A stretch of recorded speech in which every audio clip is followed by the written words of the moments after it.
Sebuah pertanyaan menarik ya. Ini penting untuk kita kaji sedikit ya. Pertanyaannya gini, kenapa berita antara di TV berbeda? Itu pertanyaannya. Contohnya ketika musim Pilpres misalkan, maka Metro TV cenderung akan memberitakan hal-hal yang kemudian TV One cenderung akan memberitakan. Pertanyaannya, kenapa ada perbedaan padahal sama-sama jurnalis yang mempunyai kode etik? Nah, kode etik jurnalis ini artinya keharusan jurnalis ini harus menyajikan informasi secara benar dan terpercaya. Ini jurnalis. Maka disinilah hadir yang namanya framing media. Framing media ini kenapa? Kalau diibaratkan dengan foto itu dibuat frame-nya. Apakah akan diambil badannya, apakah diambil kakinya? Maka orang yang cenderung cinta atau mendukung salah satu orang, maka frame-nya akan di-frame ke hal-hal yang positif, diberitakan yang positif, diambil yang positif, sehingga seorang jurnalis tidak keluar dari kode etiknya.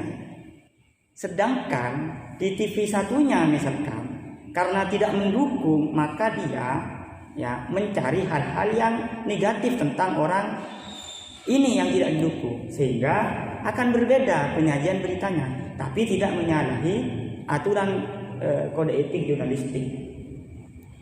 Dan jahatnya lagi, HP yang kita pegang atau televisi atau medsos yang akan kita gunakan, lebih jahatnya lagi itu akan mempengaruhi kepada kita. Misalkan Mas Liki dia senang terhadap FPI misalkan, maka dia akan cenderung mencari berita tentang FPI, dicari FPI, sehingga YouTube itu algoritma namanya.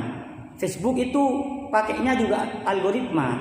Kemudian Shopee misalkan, atau aplikasi-aplikasi yang lain menggunakan algoritma. Algoritma ini akan memunculkan hal-hal yang banyak kita lihat. Misalkan kita lihat FPI, maka di HP kita akan dipenuhi dengan FPI semua. Sehingga apa? Berpengaruh terhadap jiwa kita, pikiran kita. Oh ini. Sehingga akan ada perbedaan. Siapa yang dirugikan di sini? Pengguna media sosial yang kurang cerdas terhadap penggunaan medsos. Sehingga ataukah ketemu, ini ada berita seperti ini, ini ada berita seperti ini. Contohnya terjadi terhadap diri saya sendiri. Ya. Saya itu penggemarnya banyak itu di YouTube saya. Kalau diklik itu keluar positifnya. Seandainya saya jelek, ya keluar yang jelek seperti itu. Karena NU diundang, ceramah soalnya. Jokowi tidak diundang. Kayak gitu. Jadi misalkan kemarin gimana tentang Kiai Ma'ruf Amin. Nah, kalau sudah komentar tentang Kiai Ma'ruf Amin, berarti sebelum-sebelumnya ini memang bukan pendukungnya Pak Jokowi. Ya. Kenapa? Karena di HP-nya sudah dipenuhi dengan hal yang seperti itu. Nah, ini bahayanya. Sehingga kita diwajibkan di sini untuk mempelajari tentang apa yang sebenarnya terjadi di media yang memang benar itu seperti apa gitu. Apakah benar Kiai Ma'ruf Amin hanya diam misalkan? Itu dikaji terus, dicari terus, ditelisik, sehingga hilang kecenderungan hati kita untuk membenci seorang, sehingga hilang. Kalau dulu saya itu terkena juga. Saya misalkan pecinta Prabowo. Itu kalau mendengar Jokowi sakit hati. Gini. Tapi setelah memfilter diri, melihat ini, cari berita lagi.